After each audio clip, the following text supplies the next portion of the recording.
Listen here, you little fucking shit. You've been gone for way too fucking long, and we are behind fucking schedule. I don't give 10 fucks if I just drove 10 hours to get you from your fucking grandma's house. She can suck my fucking dick. Bitch, now sit your ass down and do this fucking podcast. Sit your fucking ass down, bitch. Hey guys, it's Draco from Hellboy Studios here. And I'm here with Sal and Jaden, who I didn't just fucking kidnap and currently is in my attic. Yeah, completely. Shut the fuck up there. The fuck did I just walk into? Listen, Sal, she's been gone for too fucking long and we're behind schedule. I drove 10 hours to pick her up from her fucking grandma's house. Oh, and you didn't fucking come see me. I just got here, motherfucker. You're 30 minutes further away from her, so of course I didn't. Okay, you're not wrong. Yeah. Where did my butt go? Disclaimer notice, I did not drive anywhere. But Jaden, it's fucking glad to have you back. Yeah, boy. Shit's been rough. Yeah. Yeah, we missed you, Jaden. This is the longest I've been home. I just got a fucking DM from someone on Instagram asking if I wanted to play the Blue Whale Challenge game. I fucking you not. I just hit fucking block. Are you serious? Yeah, they had the fucking John Galando like name and everything. The fucking like weird goofy picture. Dude, I'd piss my pants. There's like, hey, they said, hey, wanna play? And I was like, no. Fuck no. I'll grab you by your fucking goofy ears and yuck your asshole. Yuck, yuck. Yuck. So, Yuck. it's been a while since we've had a daily announcement. Well, at least from Jaden. What? The daily announcement, motherfucker. Oh. Sorry, I spaced out there for a minute. I go simp for Zuko and Sokka. And I fucking sip for Gara, motherfuckers, and no one can tell me otherwise. Knows who that is. From Naruto. You have to watch that shit. So, me and Jaden were originally going to do the true crime video instead of this. We were going to cover the whole Wayfair child trafficking conspiracy, but turns out Wayfair is actually deleting pictures and videos related to it, so I don't need any strikes on my channel. Same. So we chose not to. Yeah. But that got me thinking. Could talk about other theories on this video. Oh, are we doing a conspiracy theory time? Yes. But which ones do we do, though? I don't know. I have my laptop beside me. The water's gonna turn the frogs gay!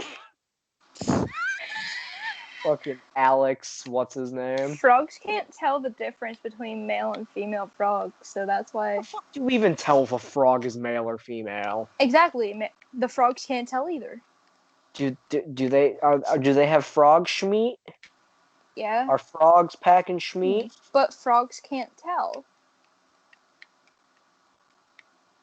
I don't fucking know how frogs work. But let's see, what conspiracy theories can we think about, my dudes? Jeffrey Epstein didn't kill himself. Okay, let's not do that one yet. We'll have to do research for that one. Jeffrey Epstein did not fucking kill himself.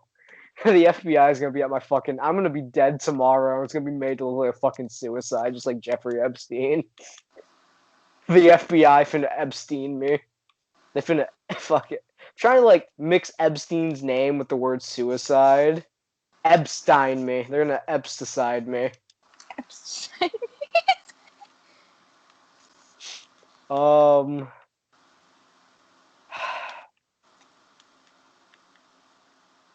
Um. Um. Let's see. No. Can I just mention, who in their right mind thought of the fucking salad fingers thing? Like, who would think of that? It's a Other than the good series. creator. It's a good series. It is. I like rusty spoons. I just realized I could add berry bushes to the forest. Yeah, you can, stupid. But like, I can't. I was thinking of a conspiracy theory and I already forget it. Yay. I don't know about you, but I can see like life actually being a simulation. Like someone's just playing like The Sims, because there's so many glitches in the Matrix.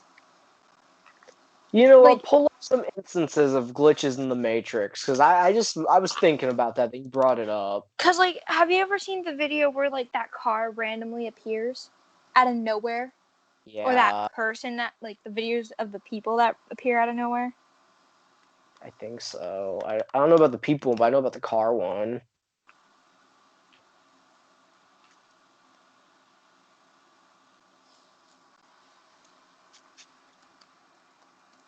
Because there's so many different like things that I've seen, like of like all these different weird things of like glitches in the Matrix, quote unquote. And it's like really interesting to just kind of dive deep through all those different things. Jaden, look up "The Sun Has Disappeared." I heard of that. That's so fucking interesting to me. One of my favorite alternate reality internet games.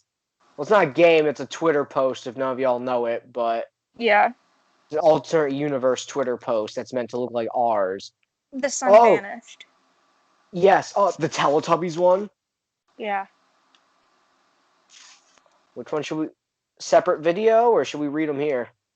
Maybe we should do a separate video. What if we talk about creepypastas? Creepypasta. Oh, They're All right, fun you to know talk what? about. Let's tell the story of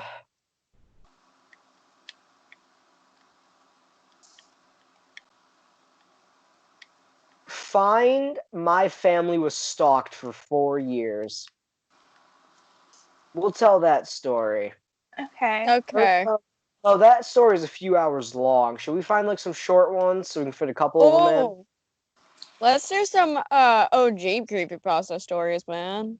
What do you mean, Like which one? Which one? Like Tiki Toby, Eilish Jack. Isn't there Yeah, a creepypasta website? yeah, Creepypasta Wiki. Okay, I'm on it. Let's do Yeah, Tiki Toby. yeah, but those are like all so fucking like bland and made. What about the mysterious case of the Noir family? Isn't that the one you were telling me about where like, someone was living on the farm after they killed them all? Or is that No, that's a different thing. That was a true crime. The mysterious case of the Noir family is a creepypasta. So it looks really interesting. It's on the creepypasta website. It's from July 11th. not so fairly new? The disclaimer, it is new. It's from 2020. None of the information has been released to the public. What I'm about to share with you is highly confidential. My superiors at the Bureau are trying their best to keep these killings a secret to avoid panic, but I can't keep my mouth shut any longer. You all deserve to know the danger that lurks out there. You deserve to know that no one is safe from this family. Can They I are just deranged, can I twisted, just say this real psychopathic quick? killers.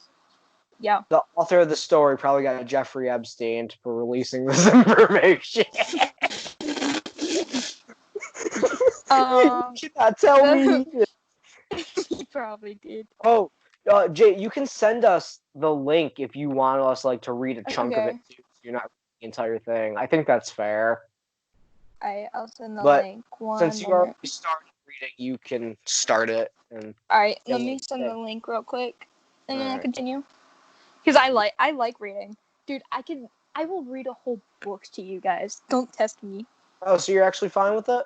Yeah. But I'll send you the thing if you want to follow. Okay. Yes, please. Or, because I like reading too, Jaden and I can alternate. Alright. All three of us could alternate, but I'm just saying.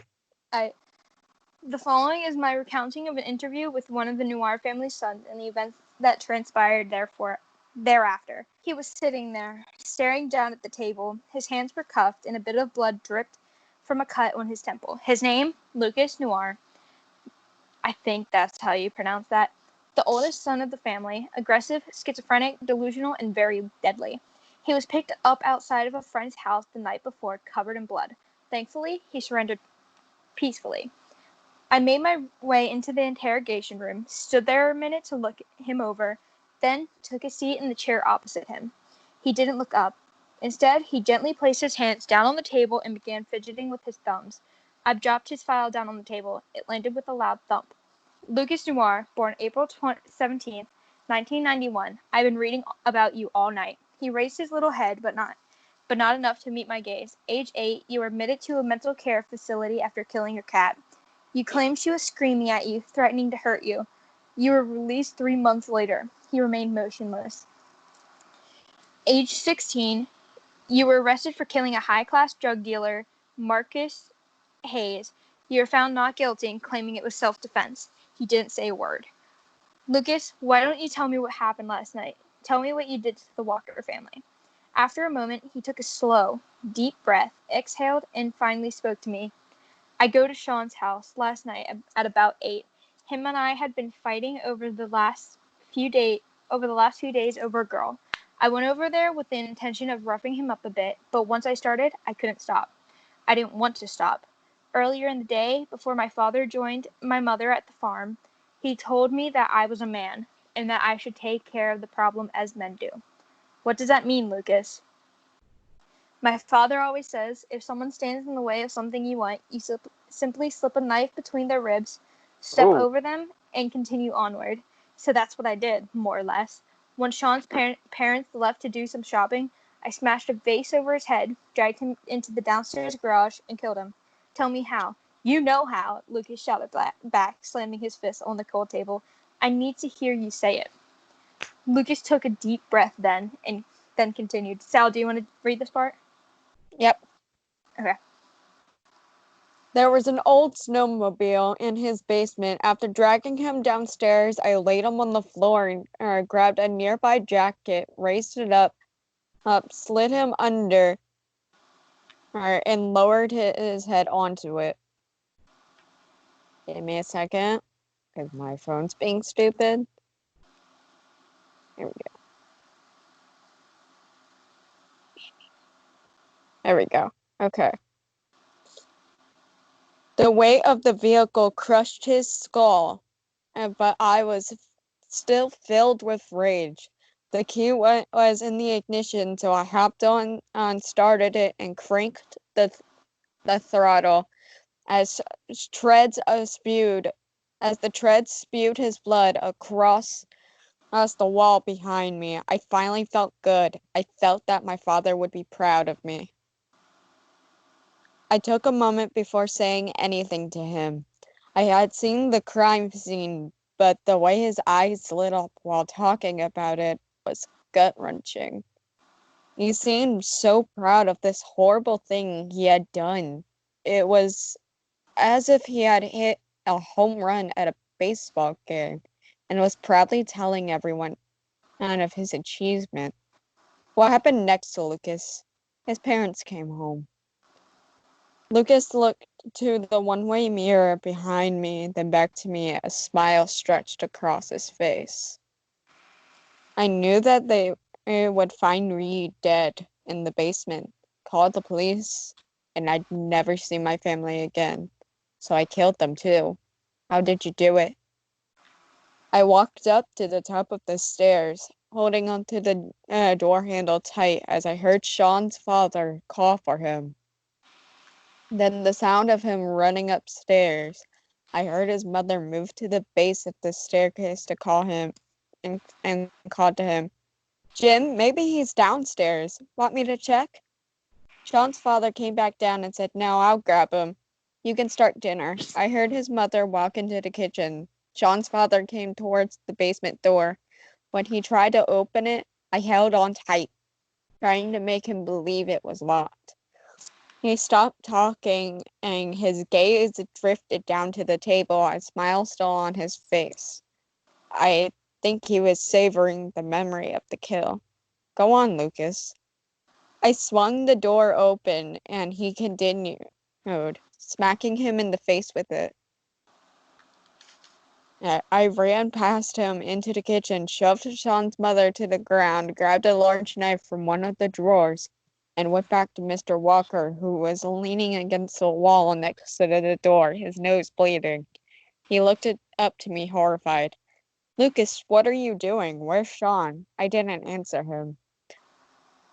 Instead, I started stabbing him in the chest. Mrs. Walker ran in and grabbed me, desperately trying to pull me away from her husband. I turned and slashed her, catching her on the arm. She fell back, and I continued to drive the knife into Mr. Walker repeatedly. I didn't much care for how he was looking at me at this point, so I ducked the knife into his eyes as well. What did you do to Mrs. Walker? I stood up and turned to her. She backed up towards the wall behind her. She was screaming. It was so loud. I wanted her to stop, but not before making her suffer for trying to interrupt my kill. I drove the blade down her leg. She screamed again. I began beating her and then stabbing her. Like Mr. Walker, I gouged out her eyes too. A matching set. I slammed my fist onto the table, stood up and yelled, Tell me what you did next, Lucas. I want you to say it to remind yourself of what you then decided to do to that poor woman. He was silent for a moment. He looked up to me, still smiling, still so proud of what he had done to the Walkers. Happy that his sick, twisted father would be proud of what he accomplished. What did you do to her? I asked in a calmer voice. Looking into his eyes intensely as I could, I defiled her. Why? Mother said to always leave the woman happy in the end. All right, Jaden, you can read next. All right. Actual fuck. You did this all over. You did all of this over some girl, a girl you never see again. You are going to spend the rest of your life locked up, underground, and alone. Your family won't be able to get you out. Your lawyers won't be able to get you out. What you did was too severe. You know that, right? I don't care. You don't care? You're dead man walking. So, at least I had fun. He laughed. I turned away, no longer able to look at the sick and twisted, barely adult man that sat across from me. I heard a knock on the glass. Looked up and nodded that I understood. Taking my seat again, Lucas looked me in the eye and gave me an insulting wink. Where's the farm, Lucas? Upstate in the forest. I'll lead you to them if you want. Not because I want them caught, but because I know they won't be. They'll kill you. They'll kill you and every agent you bring. My father is going to enjoy hanging your delimbed bodies from the trees. And don't worry, my mother will treat you all very well. You're sick, you know that. We're going to lock your whole family up. Just you wait and see. Even if you manage to lock us all up, Agent Monroe, you'll never find your wife's body. All your effort to catch us will be in vain. I'll let you on a secret though. My whole family took turns on her, and my father took a little souvenir. He let out another laugh, then looked at me with that twisted smile of her head. I stood up abruptly, looking down at Lucas. I felt tears begin to form and roll down my cheeks. I turned to the one-way mirror back to Lucas and exited the room. Waiting for me in the hallway was my partner, Agent Lasco. I pulled out my phone and called my wife. It went right to voicemail. I called again. Still no answer. I wiped my face with my sleeve, and Lasco placed a reassuring hand on my shoulder. We're sending a team to your house now, just to be sure. If something happened, we'll find her. Thank you, Lasco. Lasco removed his hand from my shoulder. I followed him down the hall into one of the many open offices. I sat down at a table in the center of the room. Lasco went over to the coffee machine and filled up a cup. He came over and placed it in front of me and then sat down in the chair on the other side of the table. The most important thing you can do right now is keep your head clear. I'll follow your lead no matter how you want to do this, but don't let your emotions drive your actions. What's the play here, Monroe? I sat there for a moment, my hands wrapped up around the mug, thoughts racing through my mind. Did they take her? Did they hurt her? Is it possible he just made it up? I closed my eyes and took a deep, calming breath. Lasco's right. I gotta play it smart. If she's in danger, I have to be careful. What do we have so far? Well, Lasco began, we have the oldest son who knows of the location of the farm. According to him, the whole family's there. If your wife is missing, Director Weiss is going to have you removed from the investigation. Whatever your plan is, we have to act now. I took another moment to think. There wasn't enough time to plan a fleshed-out attack or even a backup plan if something were to go wrong. All there was time for was orders, and quick, concise. I looked up at Lasco. We're gonna take Lucas into our custody, gather a team of agents, 2 cars worth. We'll keep our comms on a closed circuit. By the time we hit the road, the team sent to my house will know whether or not she was taken. If she's fine, we'll let Director Weiss know what we're doing. We'll be in some shit, but it should go relatively okay. If she's gone, however, Weiss will call and pull me off the case. He'll have no choice but to send backup. He's not going to be able to pull me in the middle of an active pursuit. Lasco looked down at the table. He let out a sigh and looked up at me. We're going pretty far off the reservation with this one, Monroe. Monroe. Whatever we have to do to stop these psychopaths. Lasco went off to gather agents for assault on the farm. I retrieved Lucas from the investigation room and brought him down to the parking garage, placing him cuffed and into the back seat. Lasco hopped into the passenger side a few minutes later, once the other cars pulled up. We rolled out onto the street and headed for the farm. All right, your turn, Sal. A little over an hour into the drive, I got the well-expected call from Director Weiss. My wife had been taken. I was ordered back to HQ as he said as another agent's voice could be heard in the background. He's taken Lucas Noir, almost a dozen of our agents, sir. They're heading to the farm. Weiss began screaming at me to turn around, but I hung up on him. Lasco looked at me warningly. You know, Monroe, this better work. I got a pension, and I'd very much like to see you one day. Another hour passed by. Pull on here, the dirt road on your left, as instructed Lucas from the back seat. Slowly, we pulled off the main road onto the dirt road into the woods. Another few minutes of driving, and we arrived at a large black metal gate. We walk from here, Lucas said. I turned around, seeing him smiling. I hope Father put up the decorations. And next to the large gate blocking the road was a smaller gate that was ajar. One by one, we went through. As we walked down the dirt road, a loud bang sounded off in the distance ahead of us. The agents drew their sidearms, and Lasco gripped the chains and cuffs behind Lucas's back. We had no idea what to expect. This family had committed unspeakable atrocities. Even knowing this, we were not ready. Off in the distance, I saw another gate, wide open across the road. Hanging from the trees on either side were delimbed corpses. All of us but Lucas let out disgusted groans. One still had blood spilling from its wounds. They were stripped naked, heads shaved, and eyes gouged out. Strange symbols etched into their stomachs. One was a crescent moon, another depicted a ram's head. As we made our way through the second gate, the other agents carefully looking over the hanging corpses. As Lucas let out a twisted laugh. I love when Father decorates. His art is so beautiful.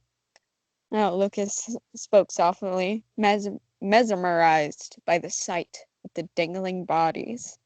A little further up the road, a young girl sat in dirt, crying and with her back to us. She wore our dark red dress that was ripped and muddy. She couldn't have been more than 13 or 14 years old. I noticed that she only had one shoe.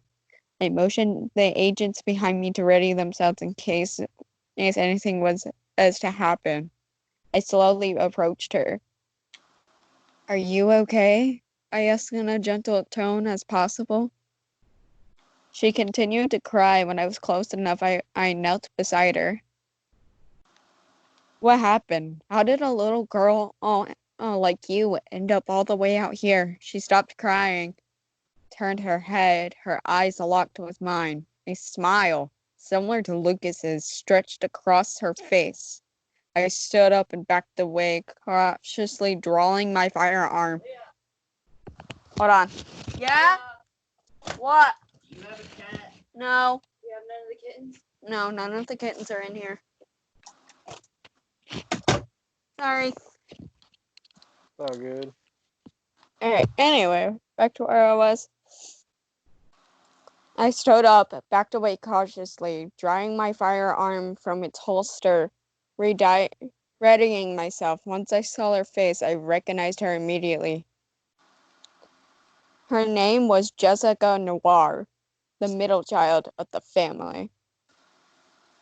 Your turn, Jaden. Alright. As she stood, revealing large knives in each hand, I motioned to the agents behind me to stand their ground. She began making her way towards me. I continued to back up. One of the agents came up beside me, asking what our next course of action should be. I wanted to take her alive, avoid harming it as best as we could. Without warning, she rushed forward. Not at me, but at the agent to my left. He raised his gun to shoot, but her blades quickly found a home in either side of his neck. As he fell, his gun went off. The bullet dug into the ground, kicking up a mist of dirt. I tried to grab her, but she slashed at me, tearing open my shirt.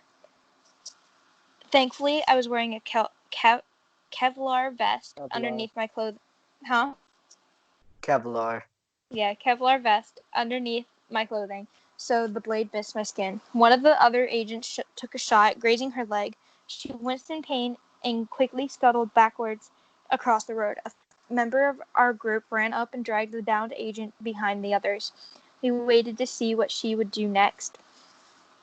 She stood there, putting her weight almost entirely on her good leg, staring at us. She dropped her blades, fell to her knees, and let out an ear-splitting scream. Further up the road, we could hear what sounded like a large vehicle starting up. The small girl pulled out a button device the size of her hand from a pocket in her dress. She clicked a button. Metal pikes, closely placed next to one another, shot up out of the dirt along the sides of the road. Any plan to escape into the woods was now gone. We turned to run for the gate behind us, but it had closed. One of the men ran to it, desperately trying to open it, but it was locked tight. We turned back to see something barreling down towards us, kicking up dust as it raced. It was a small school bus, painted black and red. Mounted on the front was a snowplow, and protruding from its sides were long poles, placed at varying heights, nearly touching the pikes on either side of the road. Each pole was wrapped in barbed wire. As it flew towards us, we tried to shoot out the tires. All of our shots hit the dirt or the plow. Jessica smiled at us, stood up, and walked into the middle of the road, closed her eyes, and lifted her head up to the sky. Still smiling, she reached her arms out and spoke. The noise of the bus made it difficult to hear, but I was able to make out what she said by reading her lips. I am today's sacrifice. May the foes of my family meet a fate worse than mine. When the bus collided with Jessica Noir, she didn't even let out a scream. The top of the plow dug into the back of her head, and her body fell under the speeding, modified bus. The blood-soaked vehicle was then headed our way. Lasco grabbed Lucas, and together we ran to one side of the road and dropped to the ground. The barbed wire just barely scraped our backs. I looked back to see only 2 other agents follow our lead. The others were either hit by the bus directly or mutilated and beaten down by the bus's weaponized shafts. The bus then collided with the gate, bringing it to an immediate halt. I looked back up the path to see Jessica's flattened corpse, resting in a pool of blood. Cautiously, Lasco, Lucas, and I stood up. I made my way for the bus. I threw open the doors, gun pointed at the driver, ready to unload my clip. The driver, who was the youngest sibling of the family, John, was dead, his head lying on the steering wheel. Fuck, Monroe, just like that, almost all our men are gone, Lasco yelled at me, once again holding on to the chains of Lucas's cuffs. I know, but there's no stopping now. It's just Mr. and Mrs. Noir left. We have to push forward. Monroe, even if we do come out on top of all this shit, we're fucked. We got 8 of our fellow agents killed. I know that, I screamed in Lasco's face. I lowered my gun, placed it back in its holster, and continued further up the road. You coming or not, Lasco? I'm coming. Come on, kid. No in hell we're leaving you behind. Good. I want to watch my father rip your hearts out and eat them, Lucas laughed sinisterly. As Lasco and Lucas and the 2 remaining agents and I made our way further up the path, a large wood cabin became visible through the trees. Getting closer, we noticed someone standing out front. It was a woman, Mrs. Noir, by the looks of it. She wore a bright yellow dress with white flowers, a blossom-patterned red scarf tossed around her neck. In one hand she held a pocket watch, in the other she held a scythe. She started making her way towards us, her dress swaying side to side as she stepped closer. Lasco stopped walking. Still holding on to Lucas, he pulled out his pistol and put it to Lucas's temple. The 2 agents behind me holstered their weapons and aimed them at Mrs. Noir. She stopped, looked at the weapon in her hand, running her fingers over the curved top of the blade. We've been expecting you, Agent Monroe. Lucas, thank you for bringing our guest to us. I've been working alone in the yard all day. The company is a pleasing sight. Fuck you, you psychopath. Where's my wife? I yelled, keeping my gun steady, pointed at her head. Tell us now or I'll blow your son's head off, Lasco shouted, clearly frazzled by everything that had happened. He dug the muzzle of the gun deeper into Lucas's temple. He scrunched his face up, clearly in pain by the barrel. Mrs. Noir smiled, looked at each one of us in the eyes, then ducked down. Behind her, close to the front door, stood Mr. Noir, his hands wrapped around 2 large handles that were connected to a minigun set up on a tripod. What the fuck? One of the agents behind me shouted as bullets began flying through the air. I dropped onto my stomach. Velasco shoved Lucas into the line of fire. He twirled around as bullets soared through his flesh. As he fell to the ground, a mist of blood spewed from his wounds. Lasco dropped to the ground just as the stream of bullets passed over him. I turned my head in the dirt to see the last 2 agents of our group motionless on the ground, laying in their own blood. Lucas landed nearby, droplets of red dripping from his twisted smile. Sal, your turn. When the bullets ceased, Mr. and Mrs. Noir laughed. I looked up to the 2 of them hugging one another on top of the step of the porch. Lasco and I remained still on the ground as Mr. and Mrs. Noir walked over Lucas's body, Mrs. Noir holding the scythe in one hand, bent down and dug her index finger into one of the many bullet wounds in her son. She stood up and smiled at Mr. Noir and smeared the blood across her face, laughing all the while. I jumped to my feet and broke the silence. What the fuck is wrong with you? The 2 of you. Do you even realize what you're doing? All your kids are dead and now you're painting your face with his blood? None of this fits the profile. We don't expect you to understand, little man, Mrs. Noir said with a condescending tone.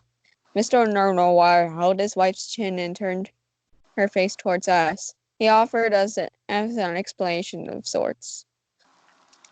We have seen the universe, he began. Many years ago, we were given a chance to see everything that has been, is, and will be. Yeah. As a family, we took the universe's outstretched hand and experienced infinity together. To you, it's insanity. To us, it's pure bliss. When you've looked into the eyes of a Bolivian and felt this cold stare on you, you come to realize that your existence is meaningless.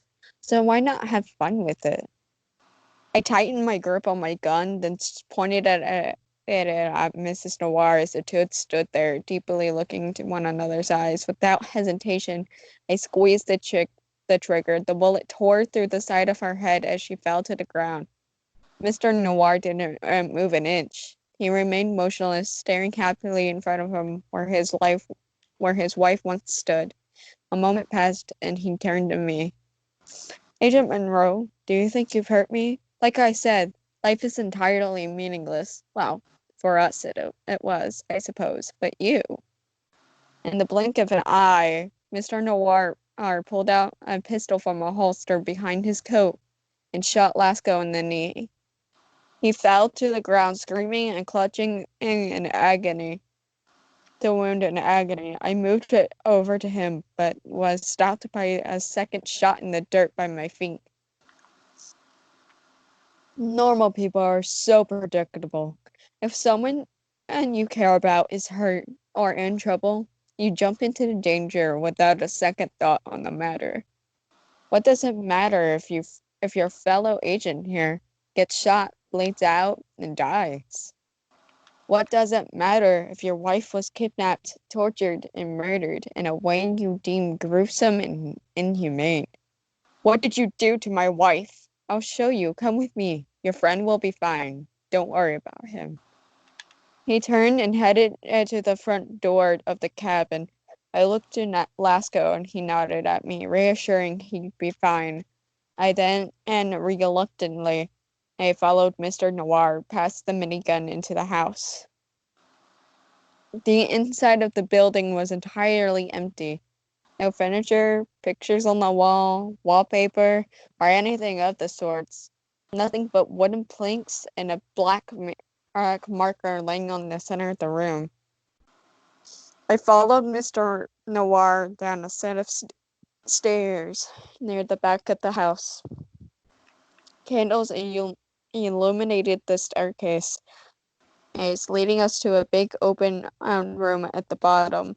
Against the wall was the base of the stairs was a woman, strung up by chains, a bag over her head, cats traveling down her body. Danielle? Mr. Noir made his way over to her, ripped the bag off from her head. It is Danielle! Danielle! I shouted, rushing towards her. Mr. Noir quickly raised his gun to her head. You don't touch her. You don't get to touch her. That's the deal. Fine, whatever you say, just please don't hurt her anymore. Hurt her? Ha! It's not me who hurts her. What? Keith? Is that you? Yes, honey, it is me. How could you, Keith? How could you let them take me? I'm in so much pain. You were supposed to protect me. I know, sweetie. The tears made their way down my face. I know. Kneel, Mr. Noir ordered in a firm voice. I did as he demanded. My wife looked at me, beginning to cry. I looked at her, then Noir shot twice.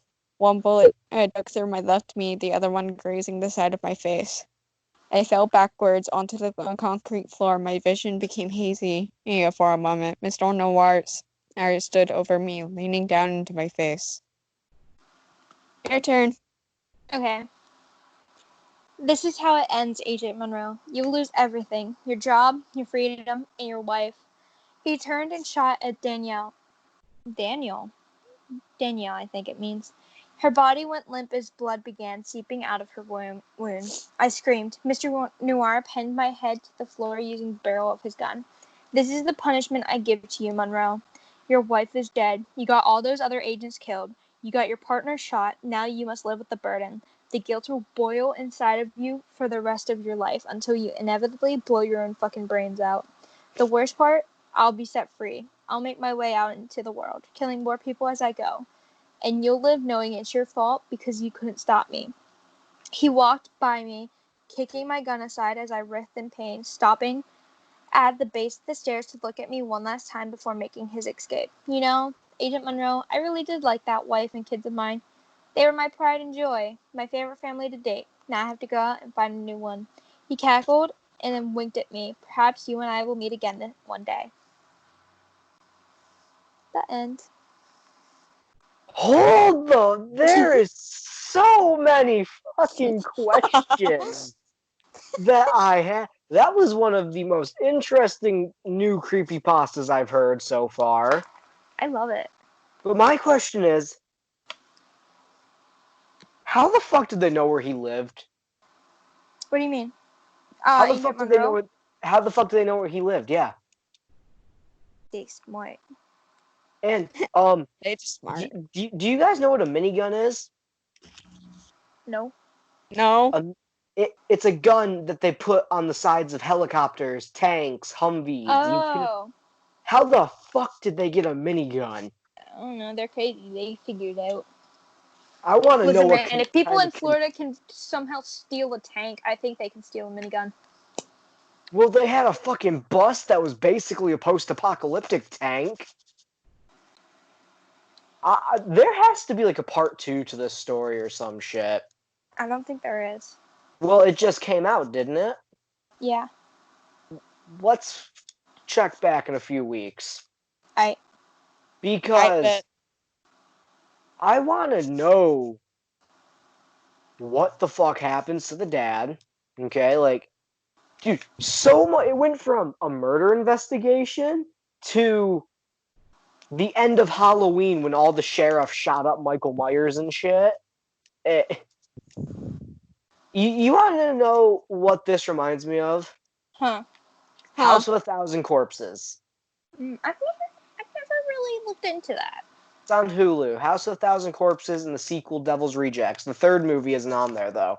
But House of a Thousand Corpses, these kids who are going around the country, their car breaks down, and they go to like Captain Spaulding's attraction. Captain Spaulding points them into a direction where this doctor who was nicknamed Dr. Satan was hung.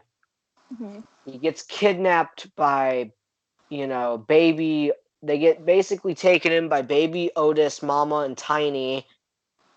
Otis has basically, he's a necrophiliac and a murderer, and so is baby, who is his insane little sister. There's like 75 corpses underneath the house. They have like this tunnel system where baby throws survivors down there in rabbit suits, and they're forced to live down there the rest of their lives. And necrophilia and Ray.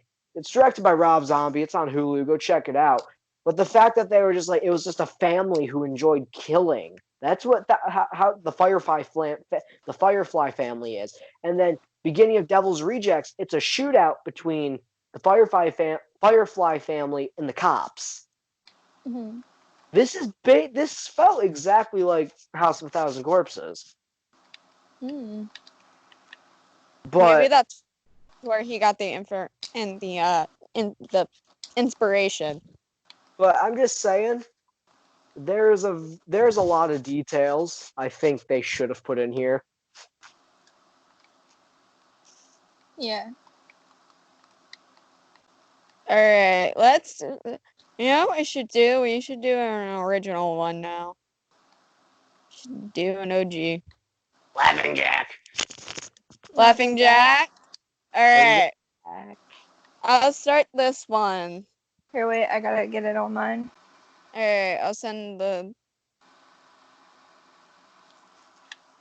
link so it's easier to find. Hey. I mean, the Laughing Jack story is only like 16 minutes. I can probably read the entire thing. If you want to read it, you can, buddy. Send me a link to it, and I will. Okay. Yeah, Sal can read it. I gotta get something to drink first, though. So you guys look for it. Talk about your simps. I don't fucking care. Okay, but like Zuko though, I can still hear y'all fuckers. pretty nice.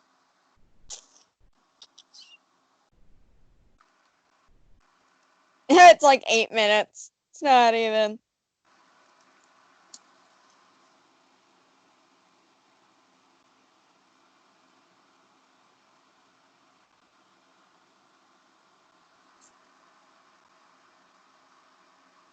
Oh, I got it. Yeah. Laughing Jack by Snuff Bomb. Yep. Also, Snuff Bomb is babe. Yes. Oh, I found my story. I'm very happy right now. Good story. Take Toby's story by Castaway. Ah.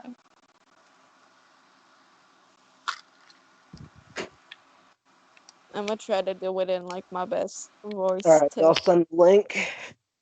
Hold on. I have to pee so fucking bad, but I already fucking just sat down, so you know what? Let's hurry up. Alright, you're gonna read Laughing Jack, and then I'm gonna read Tiki Toby, and then Jaden can find another story that she wants to read.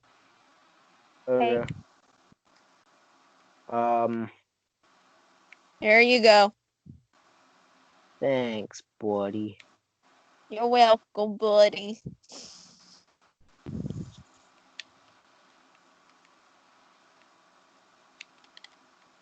Oh, it's only 8 minutes long. Hell yeah, I can do that. Oh yeah, it's really short, man. It was a nice summer day. My 5-year-old son James was playing outside in the backyard of our suburban home. James has always been a quiet boy. He plays by himself mostly. He's never had many friends. But he's always had a wild imagination. I was in the kitchen feeding our dog Fido when I heard what sounded like James talking to someone in the backyard. I'm not sure who it could be talking to, but could he have finally have made a friend? Being a single mom. Okay, in the original story, it's a dad. Isn't it? I don't The think. original story, it's completely freaking different, but this is the one by Snuff Bomb. So it's like the one of the very many versions of the original story, I believe. Alright, well, in the OG version, I remember it's a dad, not a mom, but whatever. Being a single mom is hard for me to always keep an eye on my son, so I decided to go outside and check on him. When I went into the backyard, I was a bit confused because James was the only person back there. Was he talking to himself? I could have sworn I heard another voice. James, it's time to come inside, I called out to him. He came inside and sat down at the dinner table. It was about lunchtime, so I decided to make him a turkey sandwich. James, who are you talking to out there? I asked. James looked up at me for a moment. I was playing with my new friend, he said, smiling. I poured him some milk and continued to pry, as any good mother would do. Does your friend have a name? Why didn't you ask him to have lunch with us? I asked. James stared at me a moment before replying. His name is Laughing Jack. I was a bit taken back by what he said. Oh?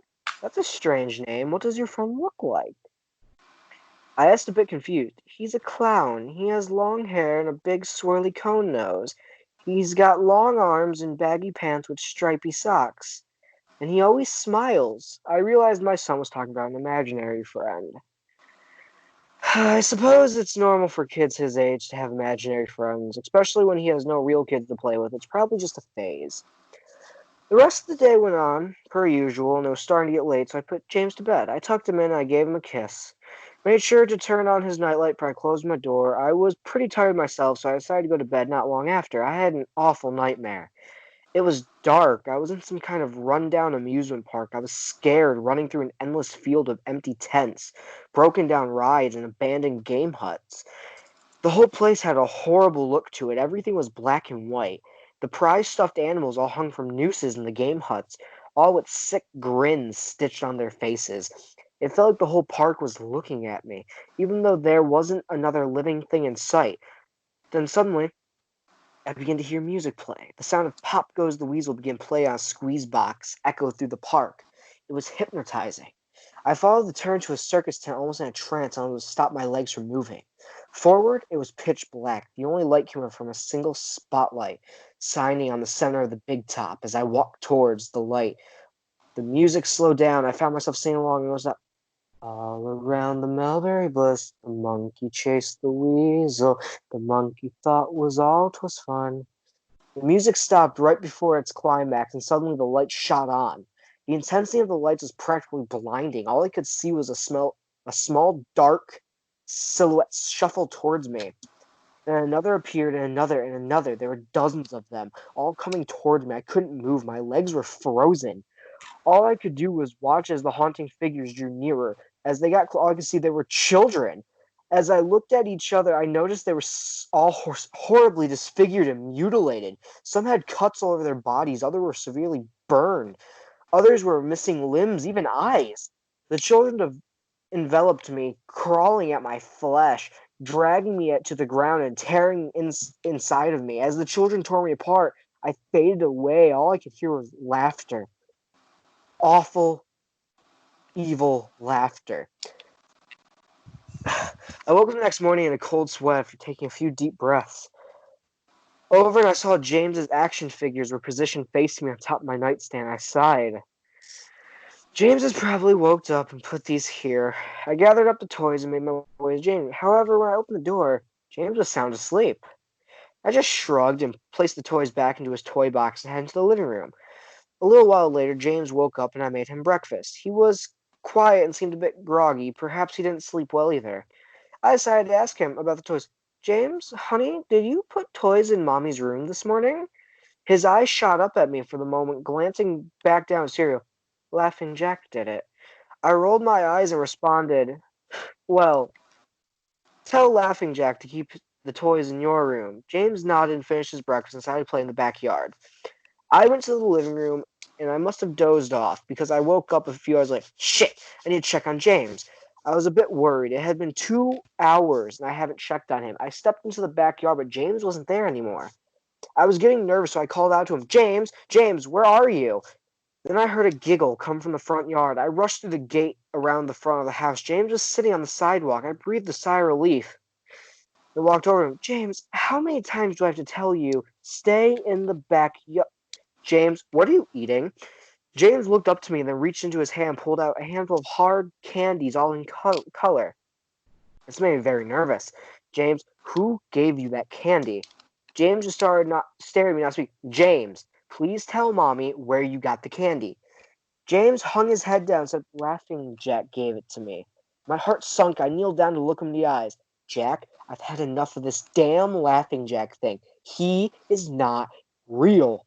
Now, this is a very serious situation. I need to know who gave you the candy.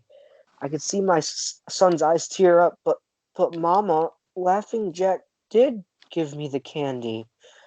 I closed my eyes and took a deep breath. James has never lied to me, but what he's telling me is impossible. I made him spit out the candy and throw the rest away. James appeared to be fine. Maybe I'm just overreacting all the time. He could have gotten it from Tom and Linda, the next door to Mr. Walker down the street.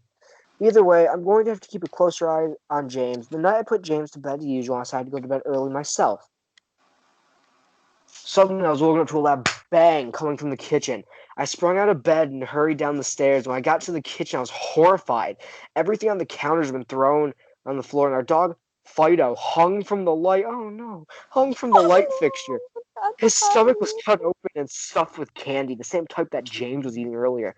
That day, my shocking quickly broke in sharp screams coming from James's room, followed by loud clashes. I grabbed a knife from the drawer and moved up the stairs in speed only a mother whose child in danger could have. I burst through the door and flicked on the lights. Everything in the room was knocked over and tossed on the floor. My poor son in his bed, crying and shaking with fear, full of urine staining the sheets. I scooped my child up, ran out of the house, and went next door to Tom and Linda's. Luckily, they're still awake. They let me use their phone. I called the police. It didn't take long to arrive, and I explained what had happened. They looked at me if I was crazy. They searched the house, but all they found was the dead dog and 2 trashed rooms. The officer told me that someone had probably gotten into the house and done this right before making a quick escape. When they heard me coming upstairs, I knew it wasn't true. All the doors were locked and none of the windows were open. What was ever whatever was in my house didn't come from outside. The next day, I made James stay inside. I didn't want him to leave my sight. I went into the garage and found his old baby monitor set up in his room. If anything comes in tonight, I was going to be able to hear it. I went to the kitchen and grabbed the largest knife from my drawer and put it on my nightstand. Imaginary friend or not, I'm not letting anything hurt my little boy. Soon enough, night came. I put James to bed. He was afraid, but I promised him that I wasn't going to let anything happen to him. Tucked him in, gave him a kiss, and turned on the nightlight. Before closing the door, I whispered to him, "Good night, James. I love you." I tried to stay up as long as I could, but after a few hours, I felt myself drifting off. My baby would be safe tonight. I needed to sleep. Just as I laid my head on the pillow, I heard a soft noise coming from the baby monitor I had from the night. At first, it sounded like the interference, like the kind of radio would make. Then it turned to a soft moan. Was James asleep? Then I heard a laugh from my nightmare, that horrible laugh. I sprung up from my bed and grabbed the knife from under the pillow. I rushed to James' room, cracked the door open, tried the light switch, but it wouldn't come on. I took a step in. I could feel the warm, thick liquid on my feet. Suddenly, James' nightlight came on. I could see the absolute horror laid out in front of me. James's body was nailed on the wall, nails piercing through his hands and feet. His chest was cut open wide. His organs hung down to the floor. His eyes and tongue have been removed along with most of his teeth. I was disgusted. I could hardly believe this was my baby boy. Then I heard it again, the soft, desperate moan. James was still alive. My baby, my poor baby. In so much pain, barely clinging to life, I ran across the floor and vomited on the floor, but my sickness was interrupted by a horrible cackle coming from behind me. I spun around while still wiping bile from my mouth. Then out of the shadows emerged the fiend responsible for Laughing Jack. His ghost white skin, matted black hair hung down to his shoulders. He had piercings, white eyes shrouded by dark black rings. His twisted smile revealed by a sharp row of jagged teeth. And his skin didn't look like skin at all. It looked like it was rubber or plastic. He wore a patchy black and white clown outfit with the striped sleeves and socks. His body was grotesque. It was long arms hanging down past his waist. The way he posed made him look almost boneless, like a rag doll.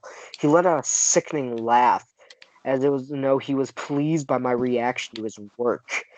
He then turned around slowly in front of James and began to laugh even more at the horror sight he has laid out. That was enough to shake me from my terror. I snapped, "Get away from him, you bastard!" I rushed at the monster, raising the knife above my head, stabbing down him, but as soon as the knife touched him, he disappeared. In a cloud of black smoke, the James passed right through and pierced James' still beating heart, splashing the warm blood on my face. No. What have I done? My baby. I killed my baby. Immediately, I fell to my knees. I hear the sirens in the distance growing louder. My boy, my sweet baby boy. I promised Mommy would protect you, but I failed. I'm sorry, James. I'm so sorry. Police arrived to find me in front of my son, still wielding the knife covered in my baby's blood. The trial was short. I was in short insanity. I was placed in Pyropoulos' house of criminally insane, where I've been the past 2 months. It's not so bad here. The only reason I'm awake now is because someone is playing Pop Goes the Weasel outside my window. I'll talk to the orderlies about it in the morning. Ugh. That was fucked. Okay, so Yeah. I have very bad anxiety Mhm. for reading things to people. Mhm. How was that? Like, It was good. honest, honest. You did really good. Yeah. I tried putting emphasis where emphasis was needed. Yeah. Alright, my turn. Let's do this, motherfuckers. The long ride home seemed to go on and on. The road continued to stretch in front of the vehicle endlessly. The light that shone through the branches as of the tall green trees danced across the window in random patterns, every once in a while obnoxiously shining in your eyes. The surroundings were full of deep green trees, forming a forest around the road. The only sound was the sound of the car's engine as it traveled down the path. It was peaceful, and left a serene feeling, although the ride seemed like a nice one. It lacked every form of nice from its two passengers. The middle-aged woman behind the steering wheel had neat, short brown hair that fit her complexion quite well. She wore a green V-neck t-shirt and a pair of blue jeans. Diamond stud earrings decorated each of her ears, which partially showed from behind her haircut. She had deep green eyes, which her shirt brought out, and the lighting seemed to make them more noticeable. There wasn't anything significant about her appearance. She looked like any other average mother you'd see on TV, however, the one that made her different than the average mother was the dark bags she had under her eyes. Her facial expression was gloomy and sad, although she generally looked like someone who smiled a lot.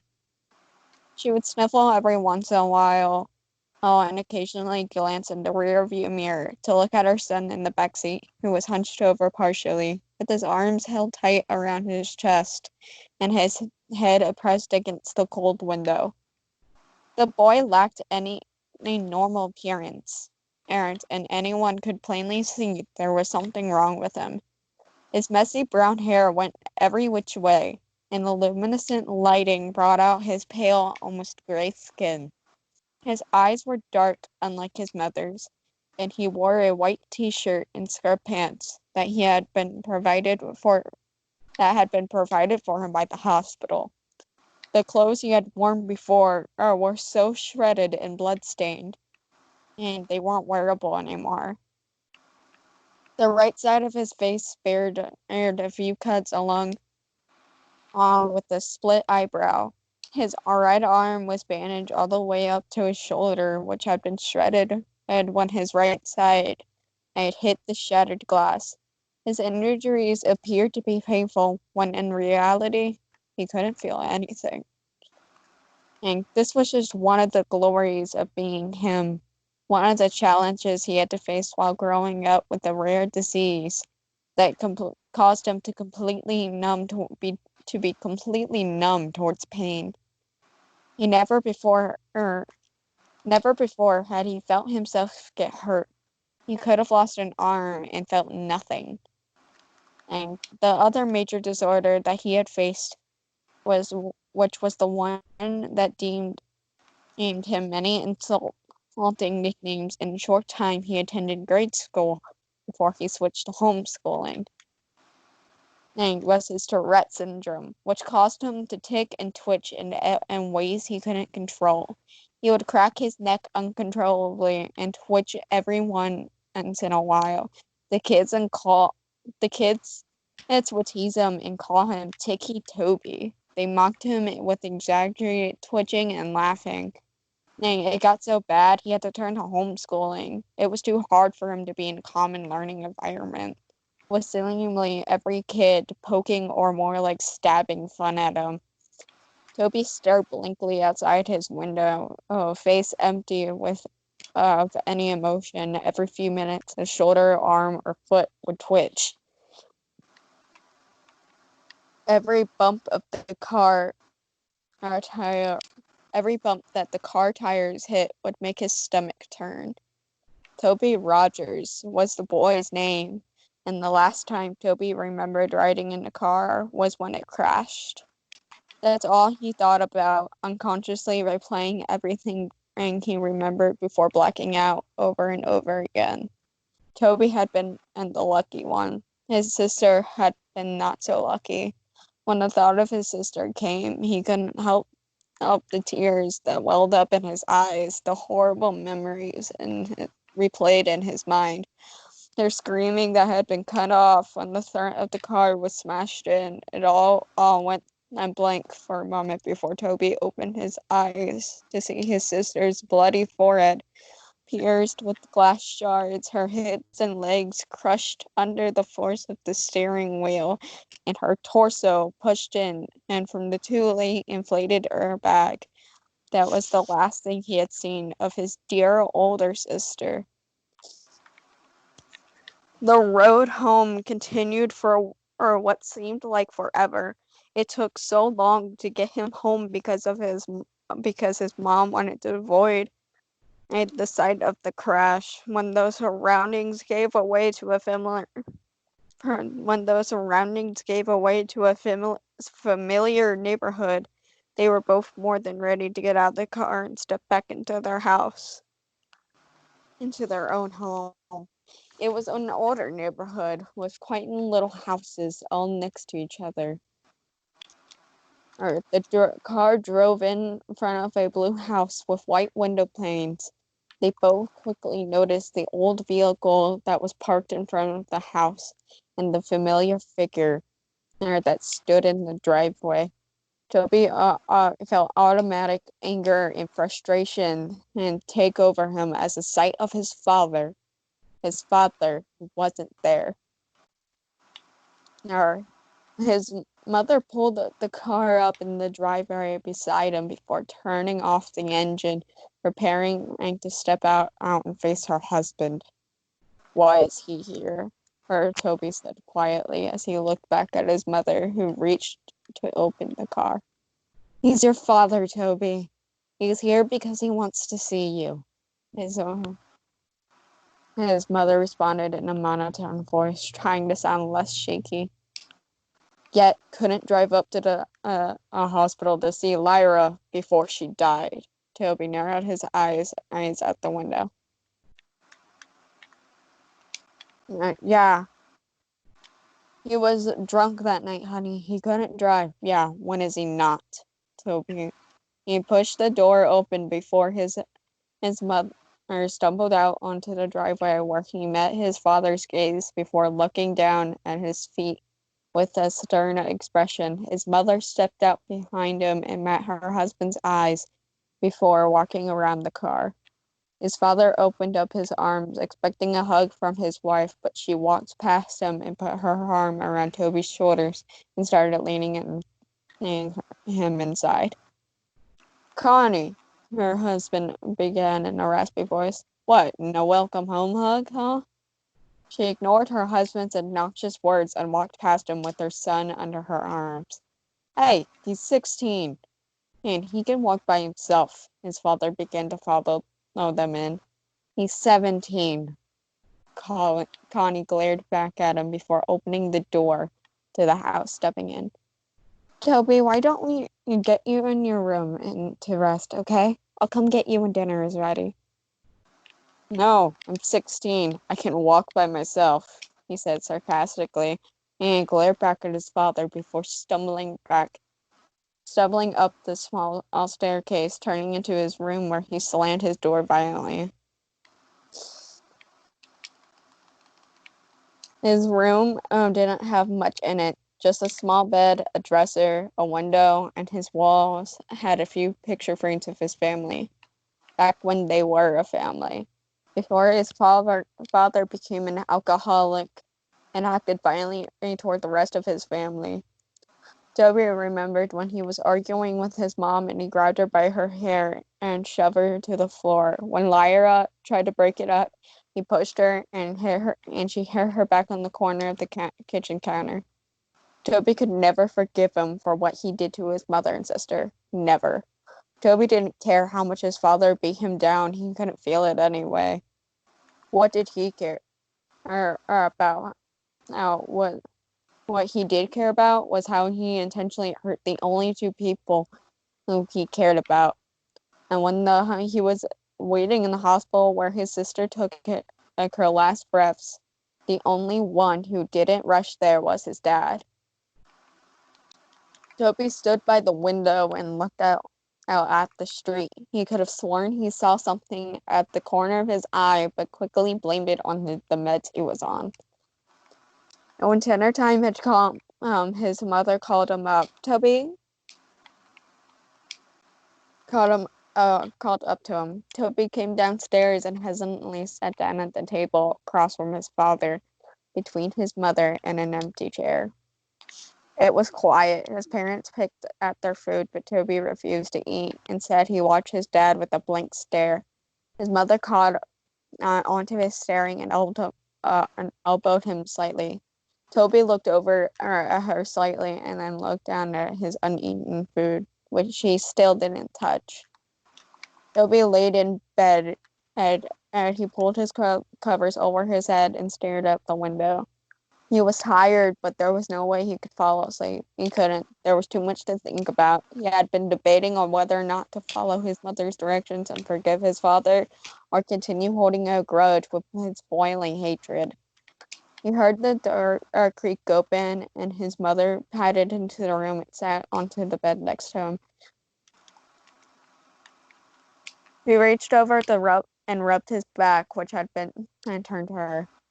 I know it's hard, Toby. Trust me, I understand. I promise you, it will get better, she said softly. When is he going to leave? Toby said with an innocent tone in his shaky voice. Connie let her gaze fall to her feet. I don't know, honey.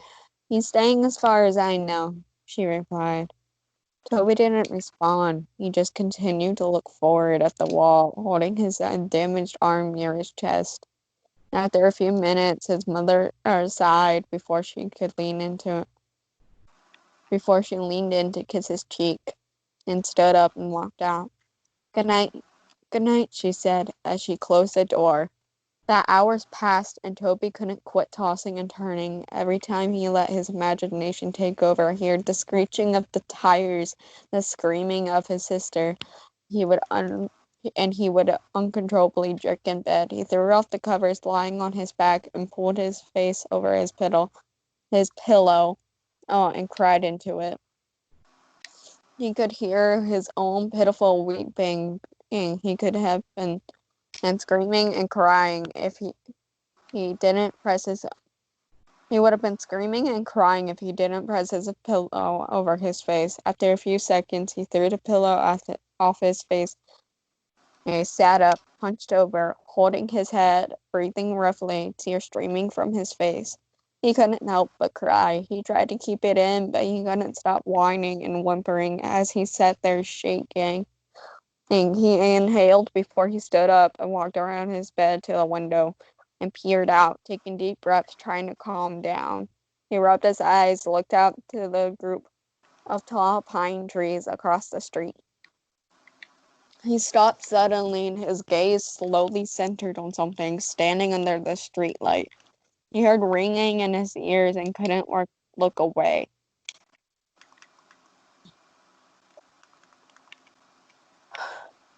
The figure stood beside the streetlight, about 2 feet shorter than it did.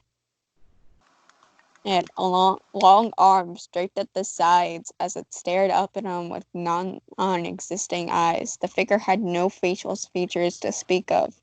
No eyes, no mouth, no nose. Yet it held Toby's hypnotized stare, seemingly peering into his very being. And the ringing in his ears grew louder and louder each second he stared before it suddenly all went to black.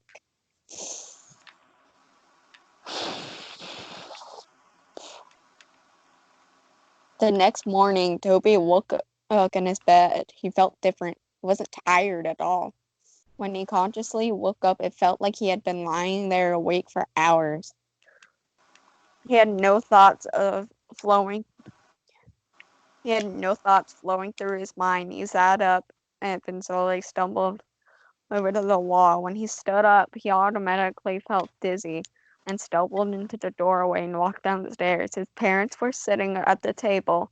His father turned into the small TV that sat in the countertop, and his mother reading the newspaper. She quickly looked over when she felt Toby's presence looming behind her. Well, good morning, sleepyhead. You've been sleeping forever, she greeted him with a hesitant smile. Toby looked over at the clock and noticed it was 12:30 p.m. I made you breakfast, but it got cold. Oh, I was gonna wake you up, but I felt you needed sleep. Her expression fell from happy to worried as her son resisted responding. Are you all right? Toby stumbled and sat by his father. He felt as if he was on idle and had no control over his actions. He was seeing everything he did, but it didn't register in his brain properly. He reached out to his father's arm, but his hand ended up getting slapped. His father turned to him abruptly and pushed his chair over the way over wi- and pushed his chair over with his foot. Don't touch me, boy, he yelled. His mother stood up. All right. Right. Now, you know that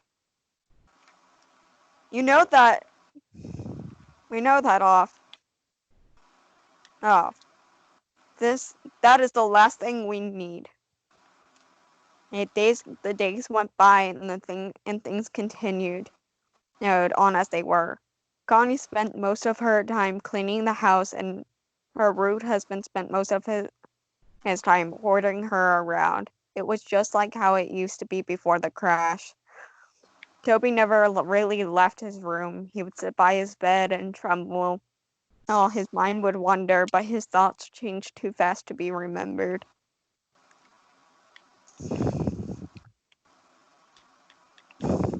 He would pace around his small room like a caged animal, stare out the window. The unhealthy cycle continued.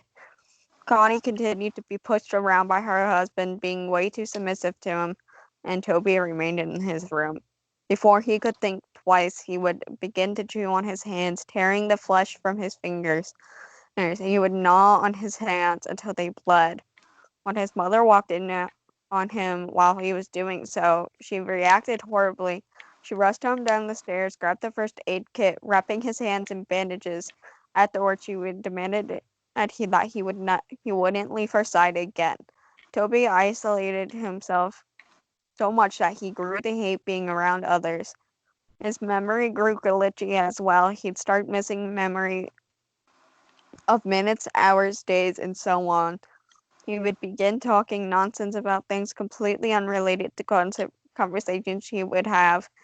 If he'd go on about saying things sharks in the sink as he washed dishes, hearing crickets in his pillows, and seeing ghosts outside his bedroom window.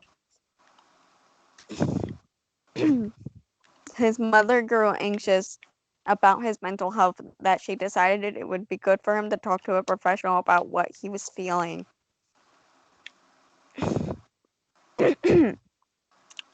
Connie walked Toby into the building, holding his hand, guiding him in. She walked him up to the front desk and began talking to the lady who sat behind it.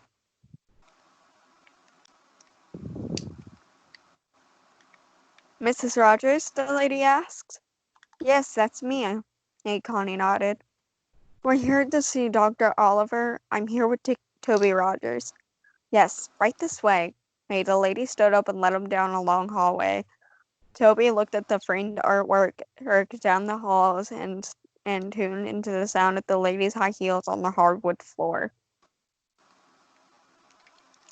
She opened to a door to a room with a table and two chairs. If we can get him to sit in here for a few minutes, I'll get the doctor. She smiled. And held the door open. Toby stumbled into the room and sat down at the table. He looked over at his mother and the lady before the door was slowly shut behind them. He looked up around the room. He held up his tightly bandaged hands and began to bite the bandages to unwrap his hands. But he was interrupted as the door swung open as a young woman in a black and spotted dress with light blonde hair stepped in, holding a clipboard and pen. Toby? She asked with a smile. Toby looked up at her and nodded. Nice to meet you, Toby. My name is Dr. Oliver. She put her hand out for him to shake, but I hesitantly pulled away when she noticed his bandaged hands. Oh, she smiled nervously and before clearing her throat. Oh, and sitting in the chair across the table from. So I'm going to ask you a few questions. Try to answer them as honestly as possible, okay? She placed her clipboard down on the table and Toby nodded slowly. Yeah, and held his restrained hands in his lap. How old are you, Toby? 17, he responded quietly. She wrote that down on the paper that was clipped to the clipboard. What is your full name? Toby Aaron Rogers. When is your birthday? April 28th. Who is your immediate family? Toby paused for a minute, answering her question. My mom, my dad. He stopped. My sister. I heard about your sister, Dare. I'm really sorry. And her expression faded into a sad, pitied look. Up. Toby nodded. Do you remember anything from the crash, Toby? Toby looked away from her. His mind went blank for a moment. He looked down at his lap and the surrounding area. He heard a faint ringing sound, and his eyes widened and he froze into place. Toby, the counselor asked. Toby, are you listening? Toby felt a shiver go down his spine until he froze once again and slowly looked out over the little window where he saw it. A dark, featureless figure peering at him. He stared, eyes widened, the ringing growing louder and louder until suddenly the loud voice of the counselor broke his trance. Toby! She yelled. Toby jumped and fell sideways out of his chair and backed up into the corner. Dr. Oliver stood up, holding the clipboard to her chest. As a surprised look in her eyes. Toby met her eyes, his breath hitching as he twitched. That night, Toby laid in his bed, and his eyes were dazed as he stared straight up at the ceiling. He could feel himself begin to doze off when he heard the scattering footsteps down his hallway. He sat up and looked towards the doorway.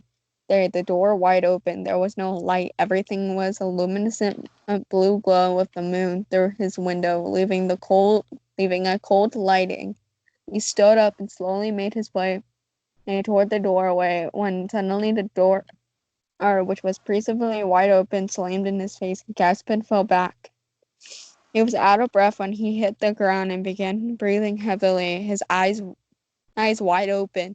He waited for a few seconds before getting back on his feet, and he reached out and grasped the cold door handle with his bandaged hand, and it creaked open.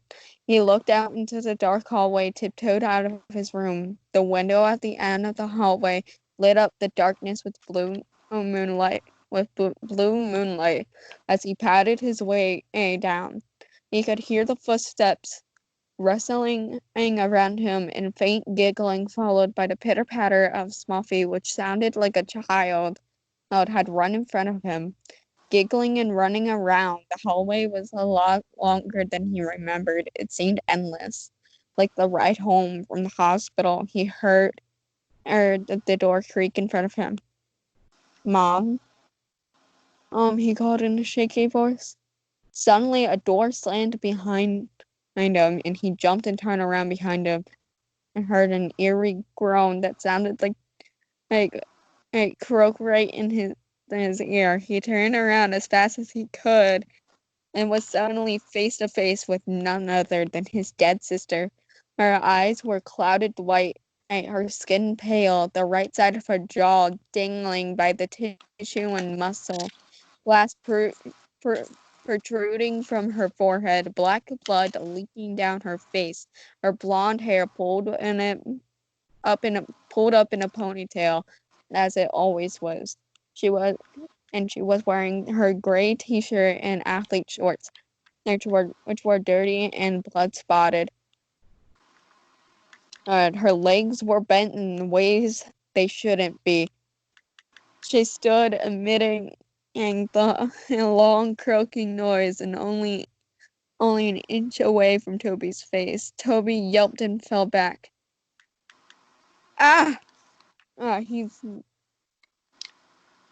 He started to crawl backward away from her, but he was unable to break the eye contact he held with her blank dead eyes. He dragged himself backward until he blacked up into something.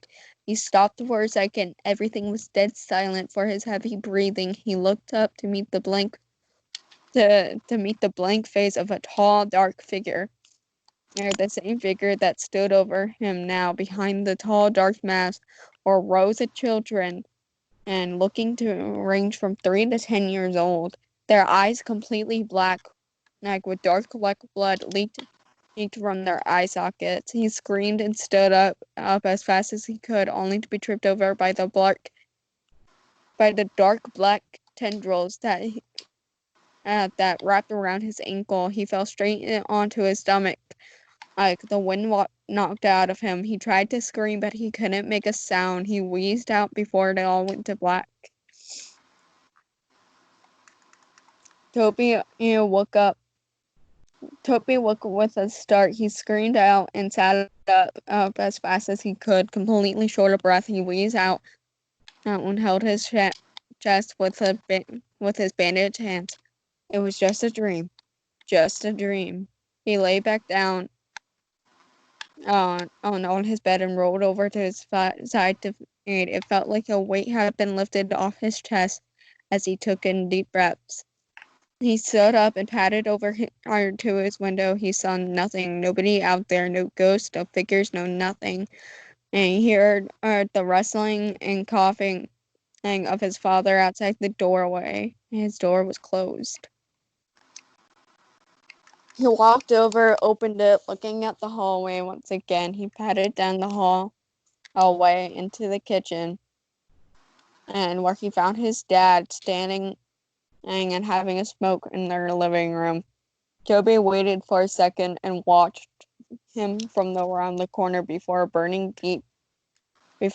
feelings very deep into his chest. Deep boiling anger overtook him. He heard the little imaginary voices in his head. Do it. Do it. Do it. They chanted. And he turned away, held his arms, and felt like he actually had control over himself, unlike he did for the past few weeks since he got home from the hospital. He had completely. He actually had complete thoughts for the just moments before the chanting of the little voices in his head clouded them. Kill him. He wasn't there.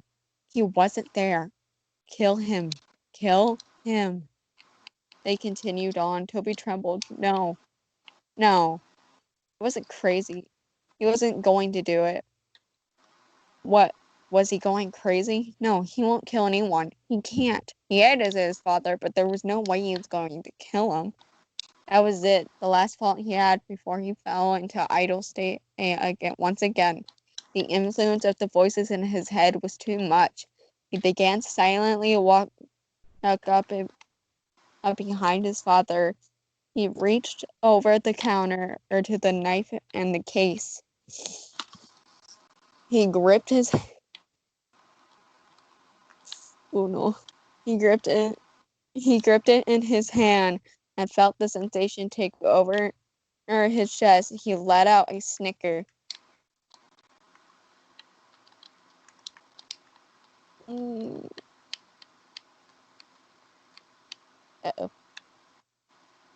Uh-oh. Oh, there it goes. What?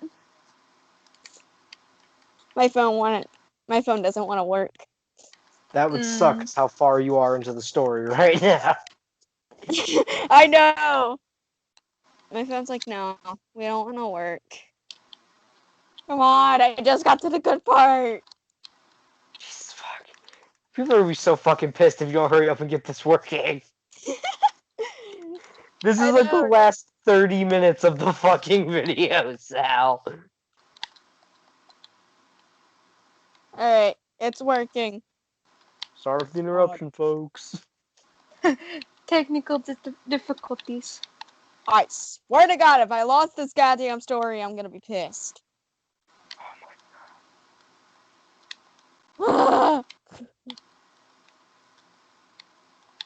Technical difficulties, folks. Oh my god.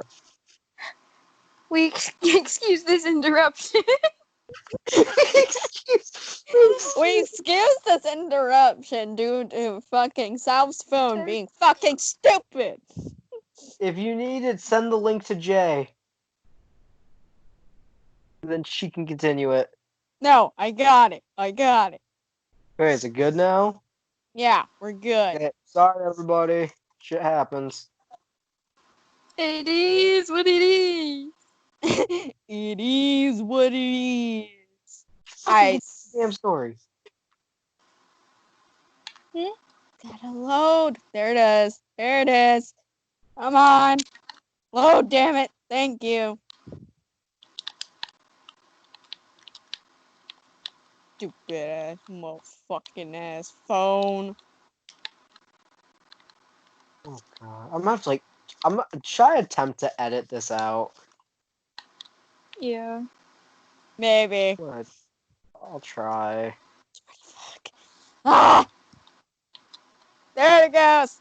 There we go. Got this. I'll Alright. attempt to edit most of that out the best I can. Alright.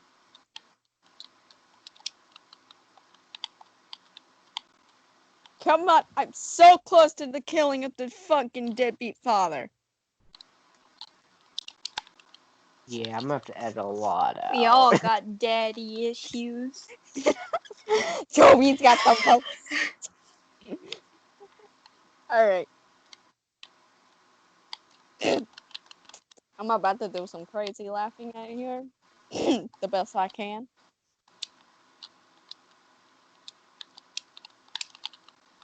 He gripped it in his hand. He felt the sensation take over his chest. He let out a snicker.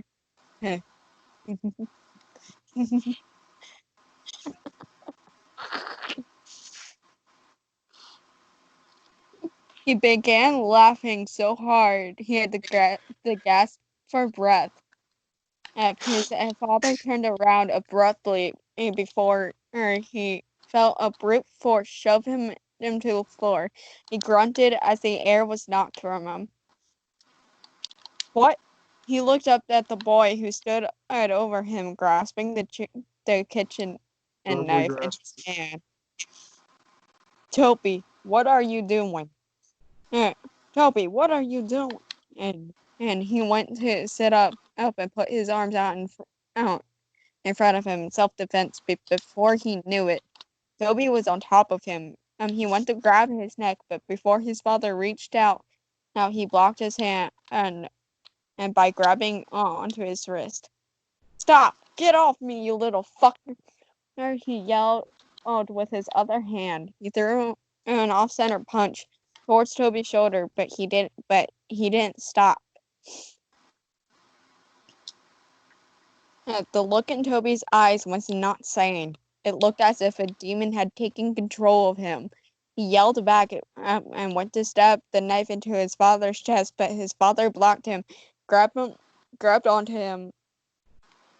onto his wrist once again when he went to shove him back, but Toby kicked his feet out in front of him and landed at a hard blow straight to his father's face. His father recoiled and pulled his arms away to cuff his face.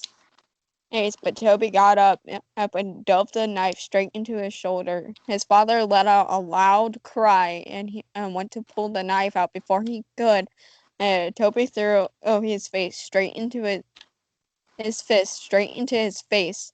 He began to pound his fist into his head, laughing and wheezing, and he cracked his neck, grabbed the knife and ripped it out of his father's shoulder, and he drove it deep into his dad's chest and repeatedly stabbed him in the torso, the blood spilling out, getting splattered everywhere.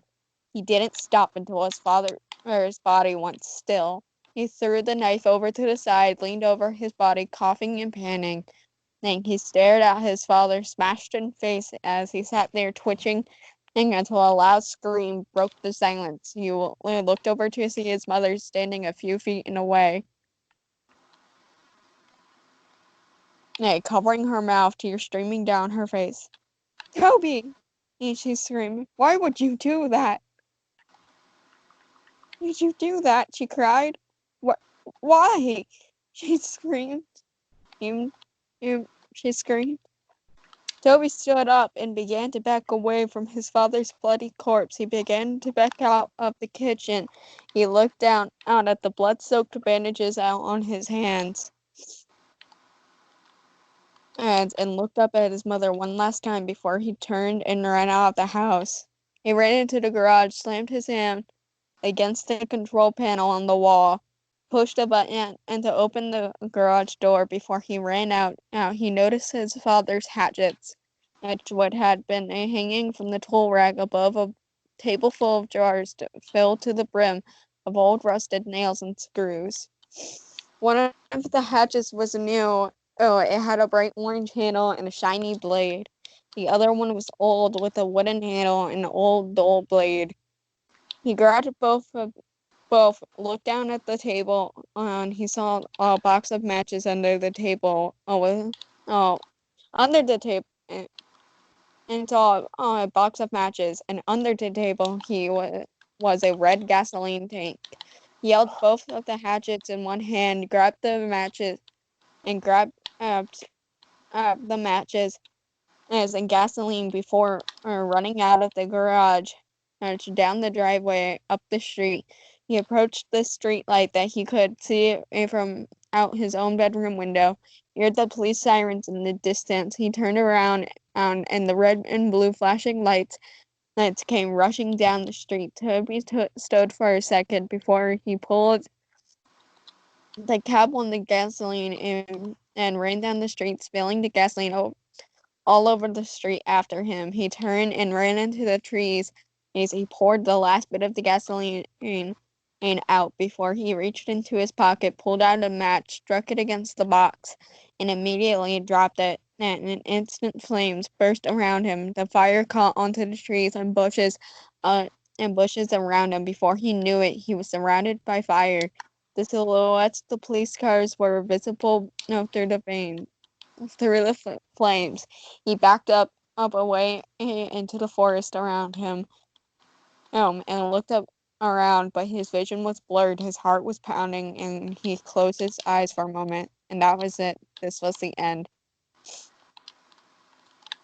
Toby felt a hand on his shoulder, opened his eyes to look over to see a large white hand with long, bony fingers resting on his shoulder. He followed the arm that was attached to the hand up to a dark, towering figure. It appeared to be wearing a dark black suit, and its face completely blank. It towered over Toby's small frame as it looked down on him. Tendrils reached out from its back. Before Toby knew it, his vision blurred, and he heard the sound of ringing in his ears. Everything went blank. That was it. That was the end. That was how Toby Rogers died. A few weeks later, Connie sat in her sister's kitchen, and her sister Lori sat next to her drinking a cup of coffee. About 3 weeks ago, Connie lost her husband and her son, and a few weeks before, she'd lost her daughter to a car crash. Since she moved in with her sister, the police were keeping her busy. They had just finished up cleaning the case, and the story had been released 2 weeks ago. The focus of the world seemed to have shifted to completely new stories. Lori switched the TV onto a news broadcast. On the TV, the news reporter began introducing the new headline. We have breaking news. Last night have been reported of the murder of 4 individuals. There are no suspects yet, but the victims were a group of middle school kids who had been out in the woods late at night. These kids had been bludgeoned and stabbed to death. The investigators have discovered a weapon at the crime. It appears to be an old, dull blade hatchet, as you can see here. The picture changed to show snapshots of the weapon exactly as it was left at the crime scene. Investigators have pulled the name of a possible suspect. Now, Toby Rogers, a 17-year-old boy who had stabbed his father to death a few weeks ago and tried to cover up his escape by setting a fire in the streets and forest area around the neighborhood. Although they believe the young boy had died in the fire, our investigators suspect Rogers might still be alive, and due to the fact that his body was never found. And that was the end. The amount of fucking editing I'm gonna do for the fucking 5-minute catastrophe, but that's a good. Yeah. Ah, dude. That's. Fuck. That was supposed to only be 17 minutes long. That was no. now. I was gonna say that was not 17 minutes long. I mean, fuck? If you're reading it yourself, like in your head, not taking breaks to breathe, probably. You did good. That was a good fucking story. I haven't heard that story in a while. I know. I'm still thinking about the Noir family, though. That was a really fucked story. I mean, there's more fucked stories of Toby Rogers, but we don't got time for that. Don't. It's literally about to be 2 hours. Yeah. I think I'm gonna just cut it off at the 2-hour mark. Why not? I. Yeah, that was us reading some creepypastas. Two of our favorites and a new one. Sorry for all the if I managed to miss some of the technical delays. Right at the good part of the story, Sal's phone fucking glitched out. So if I manage not to be able to get every bit.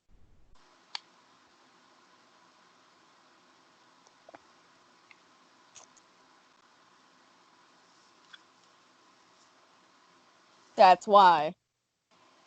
What? He just cut out completely. I know. Did he like fucking die? I don't know. Also, you like my picture? We all love your picture. It is Prince Zuko. Oh no, it's a I changed Wait, it. what? You I changed it? I don't think it's showing up, but it's Thomas the It's okay. Oh wait, let me. I'll just send. Oh my god!